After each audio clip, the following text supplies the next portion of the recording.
Para Romo, Bapak Ibu, saudara-saudariku yang terkasih, orang-orang muda, dan juga anak-anakku yang saya cintai, baik yang ada di gereja Santo Paulus ini, maupun yang mengikuti Ekaristi dari rumah masing-masing. Selamat pagi, berkah dalem. Bagaimana kabarnya? Baik, sehat semuanya? Yang di rumah juga semua sehat? Kok yang jawab jeneng gereja? Karena tahu ya, sebelum berangkat tahu kalau keadaan rumah semuanya sehat-sehat ya. Syukur pada Tuhan. Itulah yang menjadi harapan dan doa kita, agar kita semua, keluarga kita dan masyarakat kita selalu sehat dan semakin sehat. Saudara-saudariku yang terkasih dalam Tuhan, mengawali permenungan kita pada pagi hari ini, saya ingin mengutip kembali bacaan pertama yang dikutip dari kitab Kebijaksanaan, yakni 2 kalimat yang pertama. Allah tidak menciptakan maut, dan ia pun tidak bergembira karena makhluk yang hidup musnah binasa. Sebaliknya, ia menciptakan segala sesuatu supaya ada, dan supaya makhluk-makhluk jagat menemukan keselamatan. Sebuah ungkapan yang sangat mengembirakan, sangat menyejukkan, dan sangat memberikan pengharapan pada kita semua. Apa yang ditulis oleh penulis kitab Kebijaksanaan mengungkapkan bahwa Allah sejak semula menciptakan manusia dan menghendaki manusia itu selamat atau memiliki kehidupan, bukan sebaliknya mengalami kebinasaan atau maut. Dan kita semua tahu bahwa seperti dikatakan oleh penulis Kebijaksanaan ini, kebinasaan itu disebabkan karena orang menjadi milik setan. Menjadi milik setan. Kita tahu apa artinya menjadi milik setan, yaitu ketika orang hidup di dalam kejahatan, hidup dalam dosa, hidup di dalam kuasa kegelapan. Ketika kita ada dalam kondisi seperti ini, itulah yang berarti kebinasaan atau maut. Sebaliknya, keselamatan dan kehidupan terjadi ketika kita manusia itu hidup dalam kesucian. Suci berarti kita berada dalam korelasi, dalam kesatuan yang penuh dengan Tuhan Yesus sebagai juru selamat kita. Ketika kita mempunyai kepercayaan dan hidup dalam rahmat Tuhan sendiri. Inilah kehidupan, inilah keselamatan. Dan Allah melalui penulis Kebijaksanaan mengatakan, Allah menghendaki kita semua bukan binasa atau mengalami kematian, sebaliknya mengalami keselamatan dan hidup. Dan Injil hari ini yang dikutip dari Injil Santo Markus menampilkan sosok pribadi yang sangat terkenal sekali, yakni pemuka atau kepala tempat ibadat. Siapa tadi namanya? Yairus atau yaitu? Yairus ya. Yairus ya. Ditampilkan Yairus ini seorang yang penuh rahmat, yang hidup dalam rahmat. Karena apa? Karena dia mempunyai kepercayaan yang tinggi atau kepercayaan yang sangat mendalam sekali kepada Yesus. Pernyataannya kepada Yesus yang mengungkapkan permohonan, anakku perempuan sedang sakit, hampir mati. Datanglah kiranya dan letakkanlah tanganmu atasnya, supaya ia selamat dan hidup. Mengungkapkan kepercayaan Yairus bahwa Yesus memiliki kuasa, Yesus memiliki kekuatan untuk menyembuhkan siapapun yang sakit, termasuk anaknya. Dan juga mengungkapkan kepercayaan atau keyakinan imannya bahwa Yesus adalah sumber kehidupan, sumber keselamatan, sumber kebahagiaan yang sejati. Saudara-saudara yang terkasih, iman kepercayaan kepada Yesus inilah yang menjadi syarat atau unsur utama agar orang mengalami keselamatan, agar orang mengalami kehidupan, orang menikmati kebahagiaan sejati yang dijanjikan Tuhan. Percaya kepada Yesus. Itulah sebabnya mengapa Yesus kemudian berkata kepada Yairus, jangan takut, percayalah saja.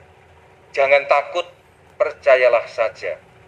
Jangan takut terhadap kata orang, terhadap cercaan orang, terhadap kritikan orang, Yang penting kita percaya kepada Yesus Kristus sebagai sumber kehidupan, sebagai sumber keselamatan, sebagai sumber kebahagiaan kita. Hari ini, melalui penerimaan sakramen penguatan, kita pun juga ingin meneguhkan dan membaharui iman kita kepada Yesus Kristus yang menjadi juru selamat kita, menjadi sumber kehidupan kita, menjadi sumber keselamatan kita. Sebentar lagi kita akan membaharui janji baptis kita. Melalui pembaruan janji baptis ini kita mau meneguhkan tekad dan niat kita untuk meninggalkan segala sesuatu yang berasal dari kuasa kejahatan, dari setan. Kita tidak mau bergaul bersama dengan setan. Inilah tekad kita. Karena apa? Karena itu semua menjauhkan kita dari Tuhan, menjauhkan kita dari kehidupan, menjauhkan kita dari keselamatan. Maka kita ingin meninggalkan caranya, meninggalkan segala sesuatu pola kehidupan kita yang selama ini menjauhkan kita dari Tuhan. Segala sesuatu yang selama ini menjadi hasil bujukan setan, bujukan si jahat. Coba kalau kita lihat dalam kehidupan kita sehari-hari, kejahatan apa atau kekurangan apa yang banyak sekali kita munculkan atau kita buat dalam kehidupan sehari-hari. Entah kita sebagai orang muda atau orang tua, sebagai anak atau sebagai bapak dan ibu, atau sebagai warga masyarakat. Kalau kita lihat ada begitu banyak hal yang selama ini menjadi perintang kesatuan kita dengan Yesus Kristus. Misalnya kemalasan, malas bangun pagi, malas sembahyang, malas adus. Ono sing malas adus? Romo Aryawan? Kelihatannya ya.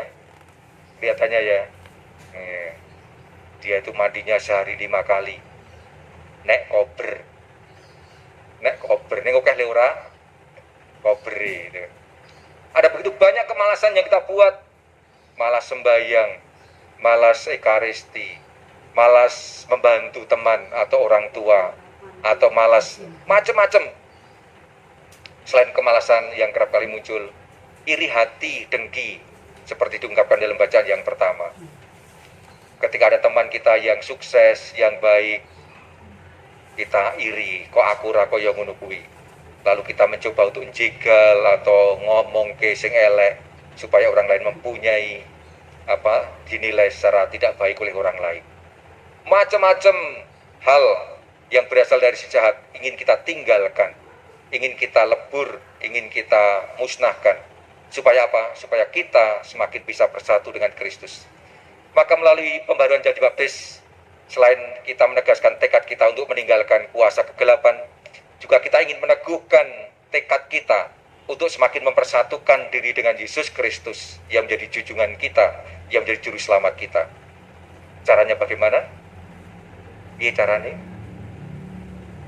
Semakin tekun dan rajin dalam olah rohani, rajin sembahyang. Sopo sing tangi esuk tadi sembahyang siji, siji tok, loro, telu, papat, limo. Sing Krismawan Krismawati ora ana bar blas 6. Nah, 7 langsung muncul kelingane mau sembahyang. Ya. Olah kehidupan rohani kita wujudkan dengan ketekunan di dalam doa harian misalnya. Macam-macam alasan kita bisa bersyukur kepada Tuhan. Alasan kesehatan, alasan rezeki, alasan tidur, alasan pekerjaan, macam-macam bisa menjadi alasan. Bahkan bisa menjadi doa yang simpel, yang sederhana.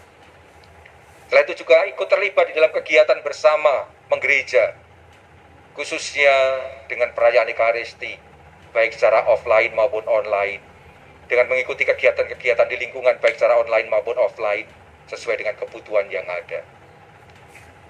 Inilah cara-cara kita yang kita bangun untuk menunjukkan tekad kita semakin bersatu dengan Kristus. Sebagaimana Ardas ke-8 bertumbuh dalam Kristus dan berbuah limpah, kita pun ingin dengan pembaruan janji baptis ini ingin semakin berakar pada Kristus, menyatukan diri pada Kristus supaya akhirnya bisa berbuah limpah dalam kehidupan sehari-hari. Nah, buah limpah itu apa? Buah limpah itu nampak nyata dalam tekad kita untuk mewartakan kasih dan keselamatan Tuhan dalam kehidupan sehari-hari. Menjadi pewarta-pewarta kasih dan keselamatan, pewarta-pewarta kabar gembira dalam kehidupan sehari-hari, baik di dalam keluarga, di sekolah, di tempat kerja, di tengah masyarakat. Paulus dalam bacaan yang kedua hari ini, yakni melalui suratnya yang kedua kepada jemaat di Korintus, menasihati kita semua supaya kita kaya dalam pelayanan kasih. Dia mengatakan, saudara-saudara, hendaknya kamu kaya dalam pelayanan kasih, sebagaimana kamu kaya dalam segala sesuatu. Kaya dalam pelayanan kasih. Kalau kita berbuat kasih kepada orang lain, itu bukan pertama-tama karena kemampuan kita, namun karena rahmat Tuhan. Karena Tuhan telah mencintai kita lebih dahulu dengan mengorbankan diri Bapa di kayu salib untuk keselamatan kita. Maka saatnya kita membalas kasih itu. Dan kasih itu tidak berhenti di omongan, di kata-kata, namun nampak nyata dalam perbuatan yang nyata dalam kehidupan sehari-hari. Konkret kembali kepada keluarga kita masing-masing. Coba lihat, apakah selama ini kita sudah berbuat kasih kepada keluarga kita, kepada kakak adik, luwih seneng, luwih akeh mengasihi atau keladai adik kakak? Keladai tahu ya, nakali gitu. Luwih kerep mencintai atau luwih kerep ngeladai atau nakali adik atau kakak? Lebih kerap memberi atau lebih banyak mengharapkan dan iri hati?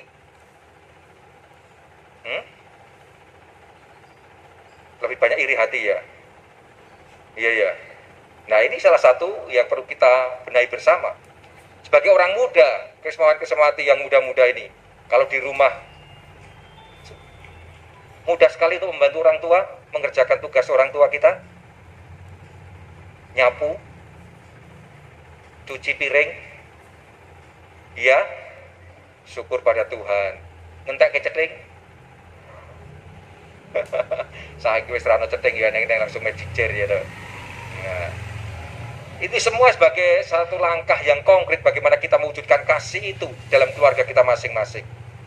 Ora mung nek jaluk sangu ngedrel, jaluk sangu wong tua ngedrel, nek dinai tanggung jawab gawean ngeyel. Gitu. Mencoba untuk saling mengasihi satu sama lain. Coba Bapak Ibu, anak-anaknya biasanya ngeyel po ngedrel. Ngedrel jaluk sangu, ngeyel dinai gawean ini. Langsung manduk-manduk ini, itu cocok sekali kan. Nah, ini konkret sekali. Kasih itu konkret, bukan hanya kata-kata konkret. Termasuk di tengah masyarakat yang sekarang sedang menghadapi pandemi, konkret sekali. Bagaimana kita melakukan kasih, misalnya dengan selalu mengikuti protokol kesehatan dalam pergaulan dengan orang lain di tengah masyarakat. Neng diwae nganggo masker, neng diwae cuci tangan, jadi melakukan cuci tangan terus kan. Nah, supaya resik, memberi contoh teladan yang bagus bagaimana supaya masyarakat kita menjadi sehat. Ini wujud kasih yang sangat nyata sekali. Nah, inilah yang bisa kita buat. Pertanyaannya, apakah mungkin toh, opo aku iso toh, aku mampu toh untuk melaksanakan janji baptis saya ini, menolak setan dan semakin mengikatkan atau bersatu dengan Kristus? Mungkin boten. Mungkin boten. Pokoknya ora tau ono suarane sing sebelah sana. Mungkin boten. Mungkin. Dan aku gelem mesti iso. Kalau aku mau pasti bisa. Karena apa? Karena keyakinan Tuhan akan menolong kita. Dan persis inilah yang menjadi kekhasan kita, perayaan kita hari ini. Yakni ketika kita menerima sakramen penguatan, kita akan menerima curahan Roh Kudus. Roh Kudus inilah yang dicurahkan kepada kita dan memampukan kita untuk menjadi orang-orang Katolik yang dewasa, yang siap untuk menghayati dan menghidupi janji baptis kita, menolak kuasa kegelapan, dan mendekatkan diri pada Tuhan, dan sekaligus memampukan kita untuk mewartakan kasih dan keselamatan Tuhan dalam kehidupan sehari-hari. Roh Kudus yang akan panjenengan terima melalui pengurapan minyak krisma menjadi sumber kekuatan kita dan sekaligus tanda bagaimana Allah mendampingi kita dari waktu ke waktu. Maka yang dibutuhkan dari kita adalah keterbukaan kita untuk senantiasa mendengarkan bisikan Roh Kudus itu. Allah membisikkan kehendaknya kepada kita melalui Roh-Nya. Sekarang dibutuhkan keterbukaan kita, kepekaan kita untuk mendengarkan. Tuhan ngersake opo to? Tuhan menghendaki apa to terhadap kehidupan saya? Inilah yang akan menjadi kekuatan kita ketika kita mendengarkan bisikan Tuhan, kehendak Tuhan dengan membaca kitab suci, dengan berdoa dan macam-macam, bahkan mendengarkan nasihat orang lain. Itu semua akan memampukan kita untuk melaksanakan janji baptis kita.